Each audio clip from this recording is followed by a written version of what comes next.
Ah, looks are not deceiving. That's right. Let me tell you. I feel like I'm getting God's word right from your mouth. There you go. There you go. Anyways, I really apologize that really, I'm jumping from one wedding to the next. Okay. Yaakov, are we sure the halacha applies that you can't leave a chuppah when it's 55 minutes long? I don't know. It's a good question. It's a good question. I was masupik about it. I saw them all lined up in that hallway, and I said, "This is crazy." But the problem is, I had to get to. I couldn't find Rafe to say Mazel Tov. He's very short. He's very short. Guy with the hat walking behind. He's the short guy with the hat. Okay, Parrots, you got to start the recording again because he's going to listen to this tomorrow. Yes, correct. Okay, he can listen. But it wasn't his geschäft. You know what I mean?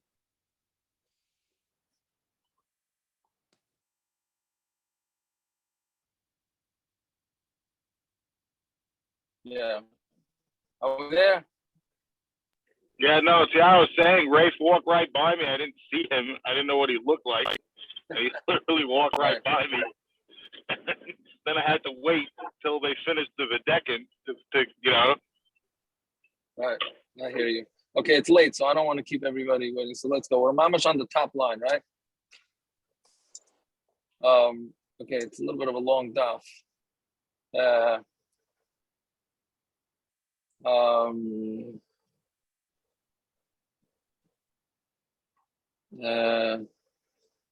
Right, we said stop line, talale, yeah? Okay, so this first beginning of this daf is very interesting. Talale Rav Rebbi Beni Rebbi Beni Chiti. So Rebbi literally means that Rebbi hung words between the lines. It's a Machlokes Rashi tells us exactly what this means, but Rashi says that he sent him a letter just to see how he's doing, and in between the lines he wrote a shaila. Right.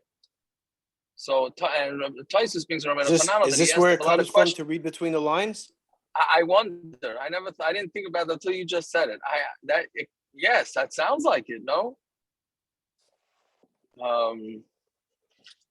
Sounds like he put that. Well, at least Lefi Rashi.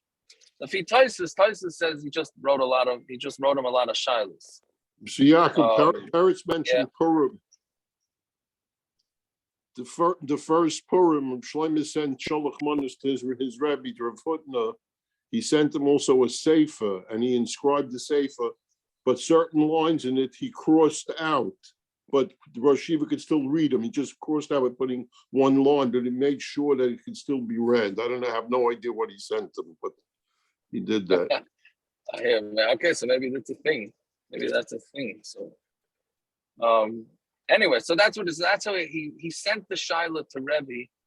Beni Chiti ha'achen sheshivdu mao. So if you have brothers, yarshin all the father's money, and then they would meshavet it, meaning they're supposed to give the money for the nadin and the dowry to the sister, but they went and sold the fields, or they use it as a mashkin, as a collateral. That's how Yosef Reb Chia kamei. So Reb Chia was sitting in front of Rebbe when the shaila came through. So Amalei machro mashkina. What does he mean by this shaila? Does he mean that did the brothers sold the fields that should have been used for her nadin, or did they use it as a mashkin, meaning they didn't actually sell it, but they borrowed against it, right? So Amalei my nafkamina bein machro bein shemashkinu. So Rebbe said back to him, what's the difference, right? Matziin lepanasa vein matziin lemezainis. We know what the psak is that we will take the money from the brothers for parnasa, which means for the dowry, for the nadin, and we don't take it out from mezainis. So what's the difference? So the Gemara asks for Rav, and Rav, when Rav asked the question, so if he meant sell, so he should have written sell. And if he was asking about the brothers using it as collateral, he should have written the mashkin. So why did Rav write the question so vague? Right, again, Rav had asked this question: if the brothers use these fields that they're supposed to really give to the sister after she gets married. But he didn't say they use the fields for what. So why Taka didn't Rav say anything? So Rav was really bothered by both. So if he says, if I write to Rebbi that if what's Hanicha Ishalach li the Moitzian, right? So that would be if it would be fine, and he would give it back to me, right? That we go, meaning that you do take it out from them.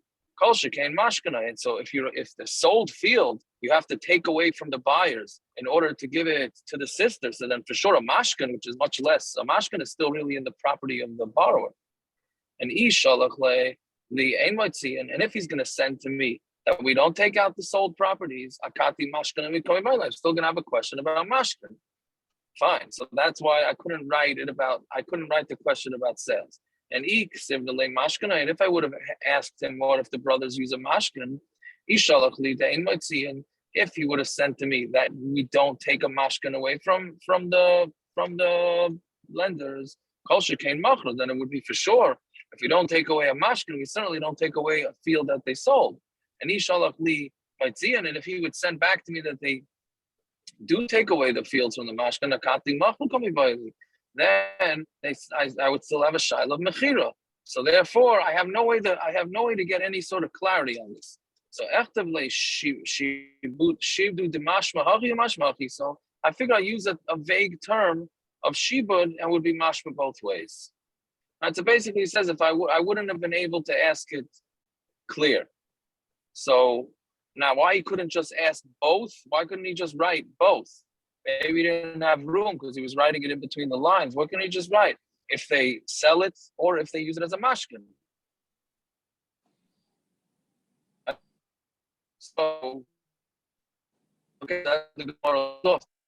There's a fascinating ritva here that I heard of from Rabbi Rosner today. I looked up the ritva, took a screenshot of it just so I could look at it later, but I didn't have time to look at it. Actually, now that I think about it, I could have looked at it during the chuppah, right? But the ritva brings a kasha that they asked that why couldn't he use some sort of emphasis on his words, and then you would have the shayla, you'd be able to answer the shayla. So I don't remember exactly what the question was, but the answer that the ritva brings, the ritva says, and it's a contemporary issue, the ritva says that you can't use emphasis when you write. When you write things to somebody, there's no way to know what he's feeling. And there's no way to get the emotion out of it, which is the big taina of today's generation, communicating with text and email. Yaakov, they didn't have emojis back then? I guess they didn't have not emojis with capital back and underlining an explanation point? It seems like in Lashon Kodesh they didn't. It could be that was the question. I have to look at it again later, and it could be that he's saying that still doesn't tell you the emotion of it. Whatever it is, it's interesting that the Ritva was saying that in a written shaila you can't show the emotion of the question, so don't ask that type of thing. So, so that is a tiny. You see already from the Rishonim days that they're already tining that you can't. That writing and reading doesn't necessarily show you any of the emotion. Okay, fine. Rabbi Yochanan Amar. So then we continue. Rabbi Yochanan Amar echad zev ein moitzian. Rabbi Yochanan seems to disagree with Rebbi. Rebbi said that you take it out from the brothers and you get the fields back and you give it to the sister when she gets married. Rabbi Yochanan says you don't take it out. So the Gemara is going to ask, obviously, how could Rabbi Yochanan disagree with Rebbi? Rabbi Yochanan lo shmi'alei had Rebbi. Maybe Rabbi Yochanan just didn't know what Rebbi held. Bishmi'alei hava makabelei, and had he known that Rebbi held it, then he would have accepted it. Or dilma shmi'alei v'lei makabelei, or maybe he heard it and he wasn't makabel it. So Tashma de Itmar, as we learned, Misha Meis v'niyach shtei banas, if somebody dies and he leaves over two daughters, Uben, and he leaves over a son. So he died and he left over two girls, one boy. The Kodma Harishayna v'natla Isur nechasim, and one of them had gotten married already, meaning before he died, one daughter got married, and I'm sorry, no, not before. That's a different case. After he died, one sister got married and took her 10%. Like we learned that a sister, the girls get 10% for their marriage. And the second one didn't have time to collect because she didn't get married yet. And then Ad Shemeis Haben. So now the son died. So now when there's no sons, if that son didn't have any sons, then the money all goes to the sisters. So again, the second daughter missed out on her 10%, but now she has a windfall because she's going to split the whole Yerusha with her married sister. So the question is, does she take her 10% first? And then after she takes her 10%, then she splits the rest of the estate with her married sister. So Rabbi Yochanan, Shnia Vitra, the second one gives it up. She gives up her 10%. She doesn't get it. Right? So that was Rabbi Yochanan's psak. So Amar Rab Chanina, Gedoyle Mizu Amru, we have even a bigger chiddush than this. We had said that we take away the money from we'll take out money to give the dowry to the sister, but we're not to feed her. We're not going to take it from anybody. And you're saying that the second one gives it up, meaning if we collect from the brothers for her dowry, so of course the sister should be able to get her 10% first. And if what you're saying is true, that Rebbi that Rabbi Yochanan didn't hear about Rebbi, namely Man Amrit. So say he could have said to Rab Chanina, who said that you go take the money from? Who says that Maitzian? Right? So Elamai, he knew that there's shitas that hold that ain't Maitzian, and it didn't make a difference. I'm sorry, he knew the shitas like Rebbi hold that there was Maitzian, and he held ain't Maitzian. Clearly, he knew that there was an opinion out there that says you do take it away from whoever the brothers sell it to. So it has to be Rabbi Yochanan heard about Rebbi's opinion, and he must be disagreed. So the Gemara says, no, but maybe he never heard of it. Kibble. And if he heard about it, then he would have accepted it. Okay, so how come over there it sounds like he knew that there was an opinion that you do take it out? She's already having a lot of revach. She's already having a lot of profit from the household. Meaning, why does this second daughter, who never got her 10% dowry, have to give up? Why should she get her 10%? As it is, she's having a lot of money. So why does she need to get her 10%? Which is an interesting concept, because the Gemara is going to ask on that right away. Let's say she finds a lot of money in the street. So she's having a lot of profit from that. Is that true? Is that true that she's not going to get her 10%? Meaning the Gemara seems to be saying that according to Rabbi Yochanan, since she's getting such a windfall of inheritance, there's no reason to give her 10%. So they're asking, so if that's the case, so then if she finds a lot of money or she wins the lottery, she doesn't get her 10% nadin because she won the lottery. Why should that be?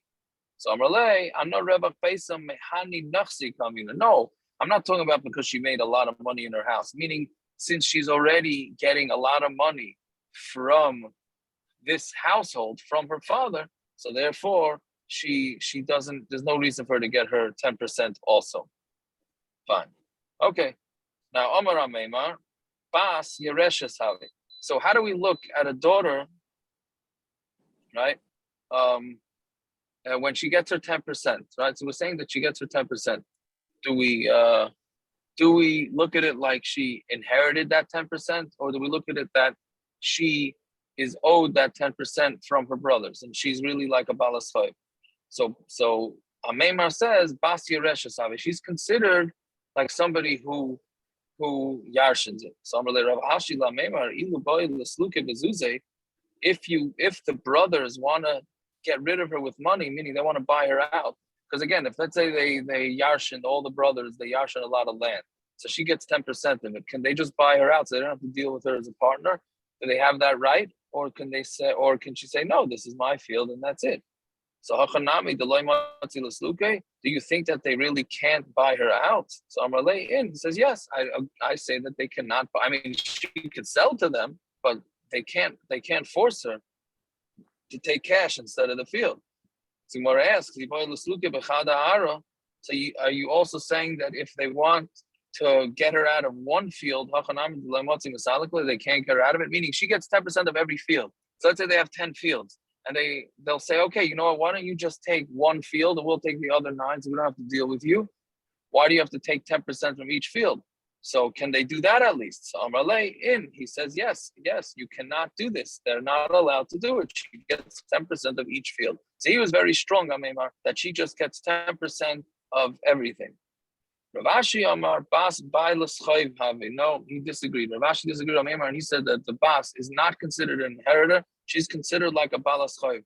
Now, Balas Chayv doesn't mean the way we use Bal Chayv is that somebody who has a lot of debt. Here, it doesn't mean that. It means she owns the debt, meaning she's owed the money from the brothers. So if she's owed the money from the brothers, then they could buy her out and give her cash. They could say, we're not interested in giving you the field. We will just give you money instead. And even a Meimar changed his mind and he went with Rav Ashi. I was sitting in front of a Meimar, and a woman came in front of us, and she wanted 10% of her nechasim from the Yerusha. And I saw that his das was if the brothers want to remove her, that's a literal translation, with the zuze, they'd be able to remove her. How do I know that that's what he would have thought? Because I heard the brothers telling her, if we'd have the cash, if we had liquid cash, we would buy her out. And he was quiet, but he didn't say anything to them that they wouldn't be able to buy her out. Meaning these guys just inherited fields. They had no cash. They were saying to each other in the Bezdin, if we had cash, we would just buy out our sister. But we don't have cash, so we can't buy her out. Now, if Ameimar held that you can't buy her out with cash because she's a regular inheritor just like the brothers, so then he would have told them it doesn't make a difference if you have cash, you still can't buy her out. But Ameimar didn't say that, so it must be he changed his mind and he held that she's considered a balas chayv. Fine. So the Gemara says, "V'hasha da'amar balas chayv havi," and now that we're saying that everybody holds that it's considered like she just has the debt and they owe her the money, the Abba or the Achi, so is a Baal Chayv to the father or to the brothers? Which is a little unclear because she's not a Baal Chayv to the father because we said a father doesn't have to give a dowry. He's not mechuyev to, so we can't say that the father is a Baal Chayv. The question is how do we look at her in comparison to her brothers? Do her brothers owe her the money, or does the estate from the father owe the money? So it says, what's the difference? Who has the debt, the estate or the brothers? Bottom line is she's owed 10%. So Gemara says, the difference is whether she can collect from Baininus, right? There's 3 levels of field. The Zibaris is cheap field, Baininus is the middle field, the average field, and then there's Idjis, which is the best. So when somebody is owed money and it's in the field, so they're allowed to collect it as a Baininus, and they don't have to swear that they were not paid back. Normally, when somebody is going to go collect the field because he's owed money from the debtor, and he's going to take the field that the guy sold, you'd have to swear. But she would not have to if it's Yerusha. Because he Ibaris b'shvua, and if it was and if not, then she would get the cheapest field with a shvua. She'd have to get with a shvua. She'd have to make a shvua in order to take it. And what would be the shvua? The shvua is that nobody ever paid her. So that would be the difference. Whether she gets the average fields with no shvua or the cheap fields and she has to make a shvua. Right. So then so what would be the din? So Tashema the Ravina Agme Labarte Rav Ashi. Ravina, when Ravina was collecting the dowry of Rav Ashi, Mimar Brei the Rav Ashi, from Mar Brei the Rav Ashi. Beinanis v'shaloi b'shvur. So he took it with a beinanis without a shvur. We braided Rav Sama, braided Rav Ashi, and from the nephew, Zibaris b'shvur, he took Zibaris b'shvur. Basically, the scenario here, at least according to Rashi, is that Rav Ashi's son passed away, and his name was Rav Sama.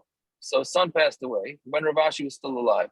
So now there was no Yerusha. So after Rav Ashi died, so he had a son, Marba Rav Ashi, who yarshened him, but there was also a son to Rav Sama. So one was a grandson and one was a son. Right? So he differentiated between the different Yerushas, which the way each one was looked at like a Bal Chayv, and the other one was looked at like a Yerush. Fine. Okay. So Shalach Lei, Rav Nechemi Breder of Yosef Rabba Bar Huna Zuta Min Harda. Ki Asi Hai Itzil Kamak. When this woman comes in front of you, Agva Isur Nechasim Afilum Itz Trubla. Collect the 10% even from its trubla. Its trubla is the base of a mill. Meaning you could even go and take that, meaning if there was watches or ties or clothing, whatever it is that would be worth money, you'd be able to collect it from there. So Amar Rav Ashi ki avina bei Rav Kahana have magvina nafilam ma'amla de basi. When I was by Rav Kahana, they even collected from the rent roll. They even took from the rent roll, which is just cash, but they looked at it that they looked at it like it's real carpet. Okay, I'm sorry, it's a little technical, so I hope it's understandable a little bit. Now we get into this a wild story here, and this happens. This story happens a lot with sort of miscommunication. But so let's see. So Shalach le Rav Anan le Rav Huna. Rav Anan sent to Rav Huna. Huna Chavrin Shalom. This was the lashon that he sent him. Huna, he didn't call him Rav Huna. He said Huna Chavrin. Huna, our friend Shalom, which is like Shalom Aleichem. Ki Asya Hai Itzel Kamach. When this woman comes in front of you, Agva Isur Nachsi, collect 10% of the belongings. Fine. So that's the psak that Rav Anan sent to Rav Kahana. So Rav Sheshes Kamer, Rav Sheshes was sitting in front of Rav Huna, not Rav Kahana. He was sitting in front of Rav Huna. Amalei, Zil, Amalei, go tell Rav Anan. This is again Rav Huna answering back, and he's telling Rav Sheshes to answer back to Rav Anan. And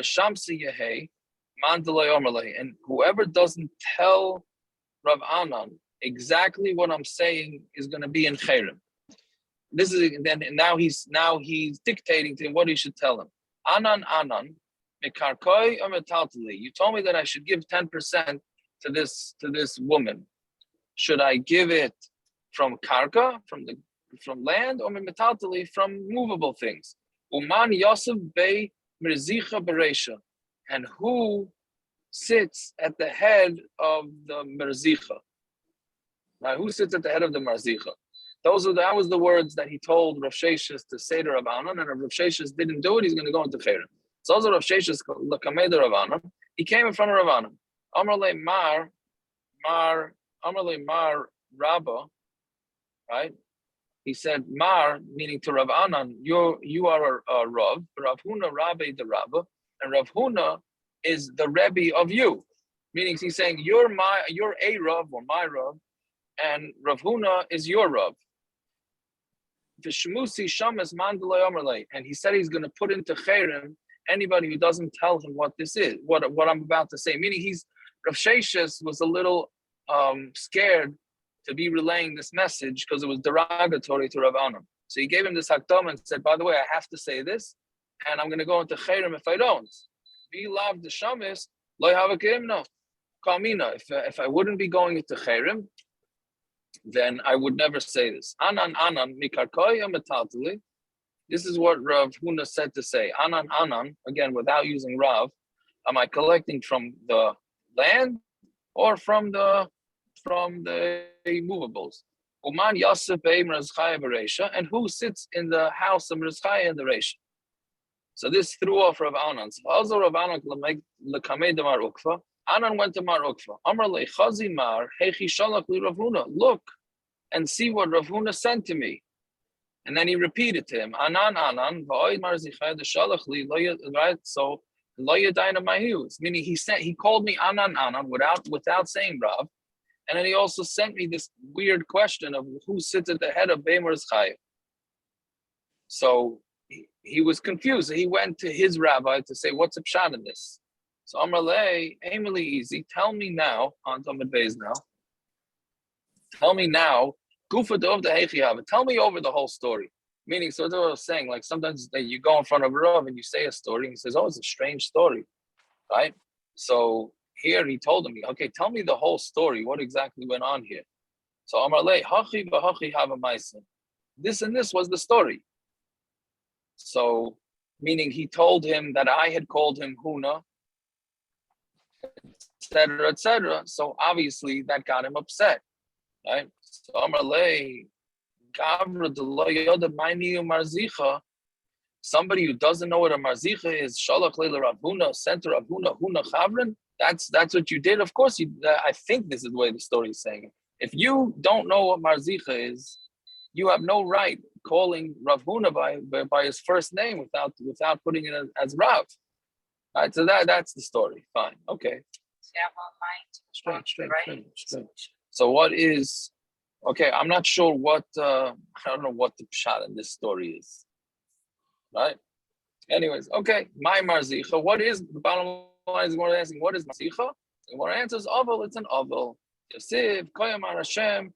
Don't go into the house of an oval, right? Okay, so there you see, but base marzicha is an oval. Okay, I don't know. Do whatever you want with that story. Now the Gemara says some things about an oval. Amar Rabba not the oval shemesa b'rosh. How do you know that an oval sits at the head of the table? I'm not exactly sure what this scenario is either. When is an oval sitting together with other people at a table, right? I mean, if he shouldn't be eating with other people that are not available. And if they're all available, so who sits at the head of the table, right? So I'm not sure exactly what the scenario would be. Okay, but that's what it is. An oval sits at the head of the table. Shanemar evchar darkam, the Eishev Rosh. Shabbos is not available for Hesiel, so I don't know. He's still oval during the Shiva, but that week he still has a meal. I know, but I'm saying, but he's eating with the other available, no? He's eating with his children who are not available. I mean, if only he's an oval. Maybe he's only an oval and his kids are not an oval. But he would be sitting he's an oval and not the father. Maybe. I hear. Okay, so Shanema Efcha Darkam Vashav Rosh Veshkan Kamelach Bigdud Kasher Avelim Yenachim. Fine. Yenachim, so Gemara says Yenachim, meaning the Avelim are being Menachem, the guy sitting at the front. That's essentially what the pasuk says. So Yenachim Achera Mashra. Yenachim means those that are being Menachem sit at the front, not the guy that's accepting the condolences. So Amaram Nachum Yitzchak, Yenucham Ksiv. And then if you look in Rashi, it's a whole diktuk Rashi here, exactly what it should have looked. Printed in Aleph, not an Aleph. Okay, so it says Yenucham. Yeah, fine. Mar Zutra Amar Mehachar. Mar Zutra has a different source. Sar Mirzach Sruchim, and you remove how do you call it? Avelus Sruchim, which is bad. Mar V'Zach Nasa Sar L'Sruchim. Somebody who's bitter, and Zach, which means like separated. Is going to be a sar, an officer to other sruchim. So you see that he's considered an officer, somebody who's an avelus. Amar Rava. Now, baskanas hadvarim, hilchasa mimekarkoi v'lo mimetatali. We collect the dowry from fields and not from belongings. Bein lemezayni, whether it's for her to feed the yasayma. Bein leksuva, whether it's for a ksuva. Bein leparnasa, whether it's for the dowry. We take everything from karka and not metaltalim. Right, so of course, we finally get a clarity of a Gemara, right? The Gemara here says Hilchasa, that we take it from Karka. Of course, you look at the second Tosfos down, Amar Rav Hilchasa, and he says, "La'el pirashnu the bizman hazeh kula metaltali." We get a clarity on the Gemara. Tells us take it from karka, and Toysa says, "No, we don't. We take it from metaltalin." Right, and that's, I mean, that is the way it works now. We don't only collect from most girls that are getting married. Don't get their nadin karka. Most of them are getting cash or clothing or jewelry or all of the above, but it's not coming from karka.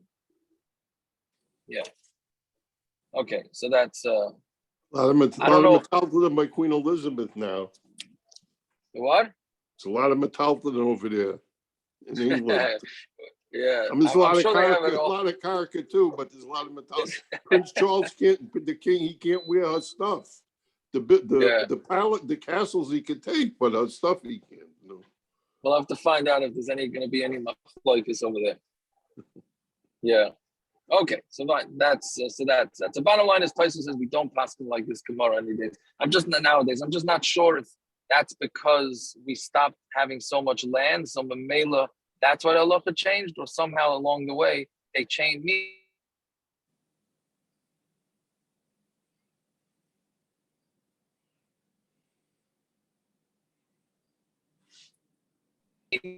And to give away. Okay, so the Mishnah. Hamashlish mois labita. So the type of mashlish, it comes with the word shalish, like 3, but it really means to lower. Basically, mashlish is a third party. You're getting a third party to take care. A guy, he wants to marry off his daughter. He wants to make sure the third party takes care of everything. So he tells the third party to give money to his labita, to his daughter. Right, so Mashush Mois Labita, Vihi Imeris. So then she goes to this third party guy and says, Neman Baili Alai, I trust my husband. Yes, right, and therefore just give him the cash and he'll buy me the land. You don't have to. Again, the third party guy was given money to go buy land. The daughter, the Kala, says to the guy, do me a favor, look, we want to take care of our own business. Just give us the cash, we'll buy the land. Right? I trust. What does this third party guy do? So Yasa Shlish Masha Hashula Shahushlish Biyode, he has to do exactly the way he was told to do it. They were a mayor, meaning he has to go buy karka. He can't give them the cash. So Rashi says, because mitzvah l'kaim divrei ames, the assumption is that the father died. That's why he appointed this guy. So since it's a mitzvah l'kaim, whatever a mace says, so the mace said, give them money, take money, and go buy them karka. Divrei Rameir, that's what Rameir says. Rav Yosi Aimer v'chi eina ela sadeh, he writes a l'maychra, harei mechur me'achshav. Meaning he's saying something very practical. He's saying, what are you going to do? You're going to buy her land, give her the land. What do you think that husband's going to do? He's going to sell. He writes a l'maychra, isn't it just the field and she wants to sell it? Harei mechur me'achshav. Just let it sell it now. So just give her the money. Right? But one the Tanakama is going with by the book, and Rabbi Yosi, Rameir is going by the book, and Rabbi Yosi is saying, no, let's be practical about it. Something what it says, but this is all when she's over bas mitzvah. The katana, but if she's a katana, ain't maisa katana klum. The maisa of a katana is nothing, and therefore it can't apply. So the question is that line going on Rameir or going on Rabbi Yosi? So that we'll have to see in the Gemara. Fine. So Tana Rabban. So somebody who gives money to a third party to give to the chassan to buy a field for the daughter. And she says, don't give the field to my husband, just give the money to my husband. So now, if she's already married when this is taking place, so she has rishus to do it. But if it's from Erison, Yasa Hashlish, Mashahushish Biyode. If it's only when they were engaged, then he has to listen to whatever it is that the father that died said. So that's a little different than our Mishnah. Our Mishnah just said Rameir says he has to give them a field. And now we're saying no, it depends if it was from marriage or from engagement. Yosi Aimer, a Gedaila, if she's a Gedaila, if she's over Bas Mitzvah, it doesn't make a difference. Nesu and Erison, her Rishus Biyada, she has the Rishus to tell the guy to just give the cash to the husband and he'll buy the field. Katana, if she's less than Bas Mitzvah, Bayman, and he has to do exactly what he's supposed to do. What he's told to do. So my Beinayu, what's the difference? I mean, what's a pshat in the Machlokes? If you're going to say that the difference between them is a katana from marriage, the Remeir, some of Rishus Biyada, the Rishus is in her hand. Rabbi Yossi comes to say even from the Suan also, in katana loy, and only a girl over bas mitzvah gets it, not a katana. Then if that's the case, aim a seifa of a katana, ain maisa katana klum. But for a katana, whatever she does is nothing. A man katanila. Who is the author of that? Who's the one that holds that? Elam and Rebbi Yossi. If you say it's Rebbi Yossi, we already know that from the Reisha. If he writes a Lamaikra, it's just a field and she's going to want to sell it. So just sell it now and just give her the cash. Gedoyla, now what are you going to say? The Gedoyla, right? The Basvini in a Gedoyla that could sell fields because she has the brains. So then it works. Katana, the La Basvini, he. But a katana that's not a basvini, then no. So the Rameir, so then it can't be Rabbi Yossi, so it must be Rameir. There must be something missing. And this is how you have to learn it. The shalish has to do whatever he was told to do. But that's only when she made this request for the cash and not the field when they were engaged. But when they're married, then she has rishus. And this is only by Gedoyla. Katana ain't Maisa Katana Klum. A Katana, her Maisa are nothing. Right? So the Gedoyla Mena Erison, Mikabenayu. So then so now again, now that Rameir and Rabbi Yossi say that a Katana we never listen to a Katana, so Gedoyla Mena Erison is the difference between fine. So Itma Rav Yehuda Amar Shmuel Allah like Rabbi Yossi, the law is like Rabbi Yossi, and Rav Amar Rav Nachman Allah like Rabbi Meir. So Rabbi Yehuda in the name of Shmuel saying Allah is like Rabbi Yossi, you could just give her cash, and Rav Shem Rav Nachman saying that Allah is like Rabbi Meir. Fine. Okay, we'll stop here.